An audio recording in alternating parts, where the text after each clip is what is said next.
Well, this was the statement that the NFL released right around 1:30 Eastern yesterday, and it read in part that the NFL has made no decision regarding that possible change to the game between the Bills and Bengals. Also, after speaking with both teams and NFLPA leadership, NFL Commissioner Roger Goodell informing the clubs today, which was yesterday, that the Bills-Bengals game will not be resumed this week. We will continue to provide additional information as it becomes available. Bills back in Buffalo after returning from the game late Monday night/Tuesday morning. Team holding meetings and a walkthrough today. There's no media availability. Less than 2 days removed from that game with the Bengals. As for this weekend, Buffalo is scheduled to host New England Week 18 on Sunday. All right, let's bring in our lead NFL insider, Jonathan Jones here. What's the latest on the Bills situation as it's your understanding right now, JJ?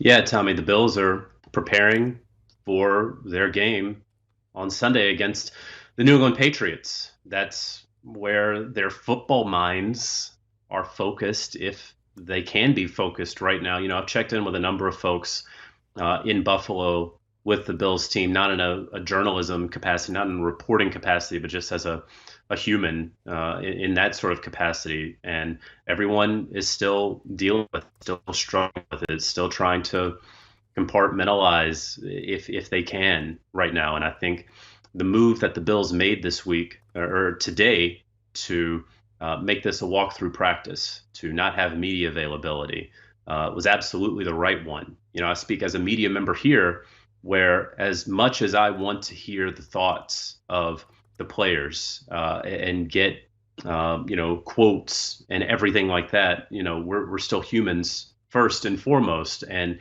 they need that time still to really collect their thoughts, to understand and come to grips with what they saw, what took place, what is taking place. And so the NFL obviously allowing them to do that right now, as they should.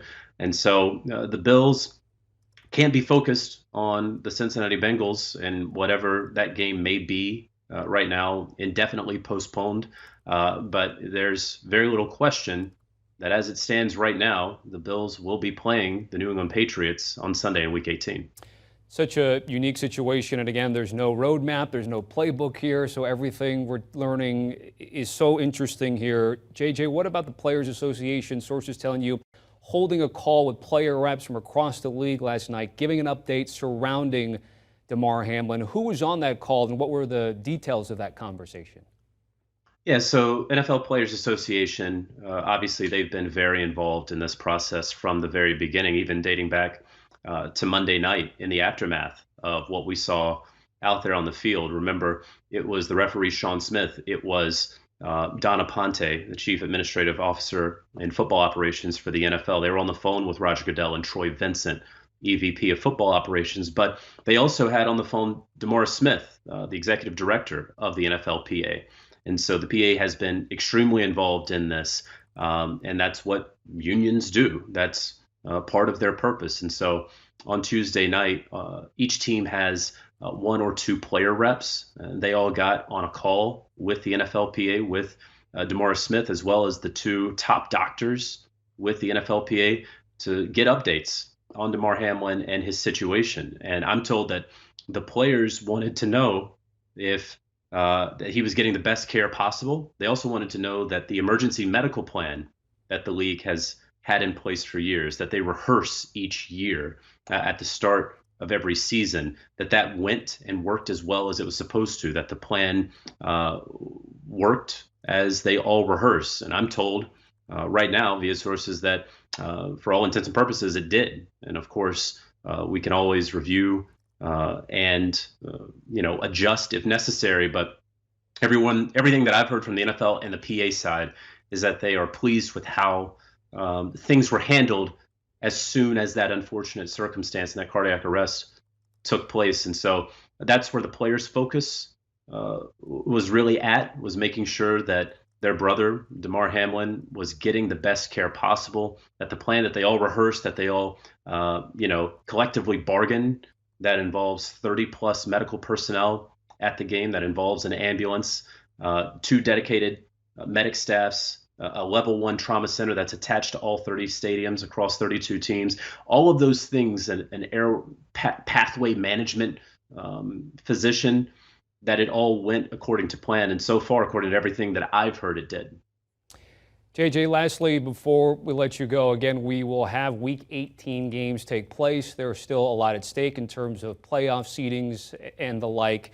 Then there's still, of course, whether there's going to be a resumption or cancellation or anything from the Bills-Bengals game from Monday night. Before I let you go, are we any closer to having any clarity? Or if not, do we anticipate that will happen before the weekend, perhaps? So right now, as we mentioned, that game is indefinitely postponed. Right now, the league, as they announced on Tuesday, planning to move forward with the entire Week 18 slate of games, and that involves the Bengals playing the Ravens on Sunday. That involves the Bills playing the Patriots, as we discussed on Sunday. As it relates to this game, I've read the rule book. I've read the game ops manual. You mentioned that there's really no guide or roadmap. This is the first time, if this game is not resumed, in NFL regular season history, that a game was started, was postponed, and did not reach completion. And so when we talk about unprecedented situations, if that is the case, this we are in one right now. We've unfortunately had a number of very serious injuries that have occurred on the field throughout the NFL's history, and yet the game has gone on. And so in those terms, this is unprecedented. And talking with folks around the league, it is becoming very difficult to imagine, has been difficult to imagine, but just logistically, hard to imagine that this game is ultimately going to be played. The consensus with folks that I speak with, as well as sort of the consultation with the rule book, it would make the most sense. The simplest solution in a number of very difficult circumstances and scenarios is that this game is ruled a no contest, whether at the end of this, the Bills and the Bengals would have just played 16 games when everyone else played 17. Perhaps it is ruled a tie officially, but it's not going to be a forfeit and the Bills lose because they were down 7-3. That's not going to happen. And so those two things, a no contest or a tie, seem to be what would ultimately be the case, just because of having to move everything, the playoffs, the postseason, the competitive balance of the postseason. And then what you have there, when you have 30 teams that have played 17 games and 2 that have played 16, and 2 teams vying for that number 1 overall seed in the AFC, you can't have the same seeding procedures for the AFC playoff teams. And so you would probably go to winning percentage. And so that would probably lead to the Chiefs and the Bills vying for that number 1 overall seed. We know the Chiefs, of course, play the Raiders on Saturday. And so all of those things have to be worked out. I know the league is actively working on them right now. But of course, first and foremost, as always, the speedy recovery of Damar Hamlin is at the top of everyone's mind. That is a great way to end it. Again, you are right. Damar Hamlin is at the forefront, and we certainly continue to wish for his speedy recovery. JJ, thank you for the latest there and the insight, as always, into the Bills-Bengals situation and, of course, Week 18.